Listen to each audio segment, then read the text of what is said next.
कृष्णाय वासुदेवाय हरये परमात्मने प्रणतः क्लेशनाशाय गोविंदाय नमो नमः। एकादशी व्रत कथा। युधिष्ठिर ने भगवान श्री कृष्ण ने पूछा, हे भगवान, अब कृपा करके यह बतलाइए कि माघ शुक्ल पक्ष में कौन सी एकादशी होती है, उसकी विधि क्या है तथा उसमें किस देवता का पूजन किया जाता है। भगवान श्री कृष्ण बोले, राजेंद्र बतलाता हूँ, सुनो। माघ मास के शुक्ल पक्ष में जो एकादशी होती है उसका नाम जया है। वह सब पापों को हरने वाली उत्तम तिथि है। पवित्र होने के साथ ही पापों को नाश करने वाली है तथा मनुष्यों को भोग और मोक्ष प्रदान करती है। इतना ही नहीं, वह ब्रह्म हत्या जैसे पाप तथा पिशाचत्व का भी विनाश करने वाली है। इसका व्रत करने से मनुष्यों को कभी प्रेत योनि में नहीं जाना पड़ता। इसलिए राजन, प्रयत्न पूर्वक जया नाम की एकादशी का व्रत करना चाहिए। एक समय की बात है, स्वर्ग लोक में देवराज इंद्र राज करते थे। देवगण परिजात वृक्षों से भरे हुए नंदन वन में अप्सराओं के साथ विहार कर रहे थे। 50 करोड़ गंधर्वों के नायक देवराज इंद्र ने स्वेच्छानुसार वन में विहार करते हुए बड़े हर्ष के साथ नृत्य का आयोजन किया। उसमें गंधर्व गान कर रहे थे, जिसमें पुष्पदंत, चित्रसेन तथा उसका पुत्र ये 3 प्रधान थे।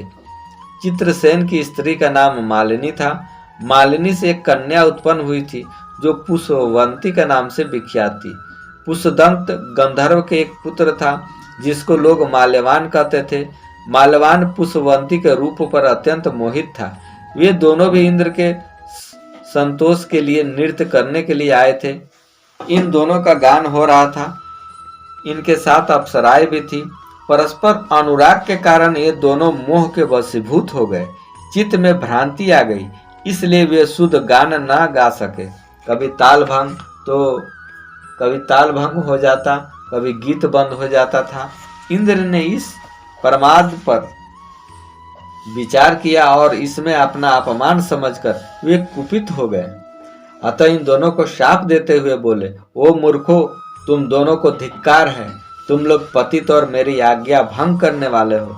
अतः पति पत्नी के रूप में रहते हुए पिशाच हो जाओ। इंद्र के इस प्रकार शाप देने से उन दोनों का मन में बड़ा दुख हुआ। वे हिमालय पर्वत पर चले गए और पिशाच योनि को पाकर भयंकर दुख भोगने लगे।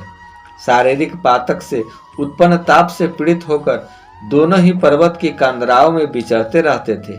एक दिन पिशाच ने अपनी पत्नी पिशाची से कहा, हमने कौन सा पाप किया है जिससे वह पिशाच योनि प्राप्त हुई। नरक का कष्ट अत्यंत भयंकर है तथा पिशाच योनि भी बहुत दुख देने वाली है।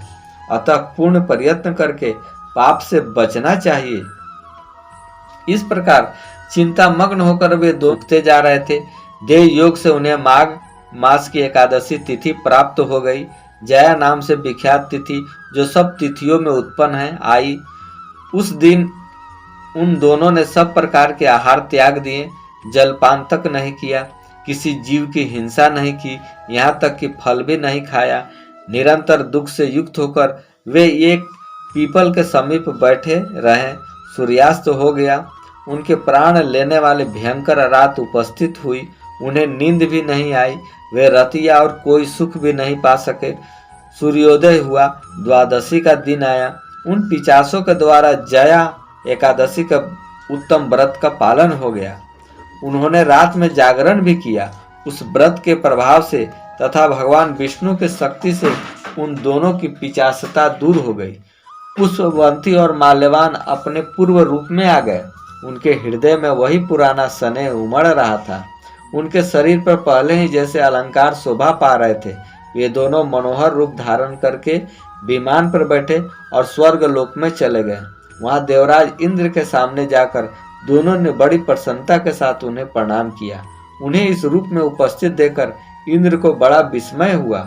उन्होंने पूछा, बताओ, किस पुण्य के प्रभाव से तुम दोनों का पिशाचत्व दूर हुआ? तुम मेरे शाप को प्राप्त हो चुके थे, फिर किस देवता ने तुम्हें उससे छुटकारा दिलाया है? माल्यवान बोला, स्वामी, भगवान वासुदेव की कृपा तथा जया नाम की एकादशी के व्रत से हमारी पिशाचता दूर हुई है। इंद्र ने कहा, तो अब तुम दोनों मेरे कहने से सुधा पान करो। जो लोग एकादशी के व्रत में तत्पर और भगवान श्री कृष्ण के शरणागत होते हैं वे हमारे भी पूजनीय हैं। भगवान श्री कृष्ण कहते हैं, राजन, इस कारण एकादशी का व्रत करना चाहिए। नृपश्रेष्ठ, जया एकादशी ब्रह्म हत्या का पाप भी दूर करने वाली है। जिसने जया का व्रत किया है उसने सब प्रकार के दान दे दिए और संपूर्ण यज्ञों का अनुष्ठान कर लिया।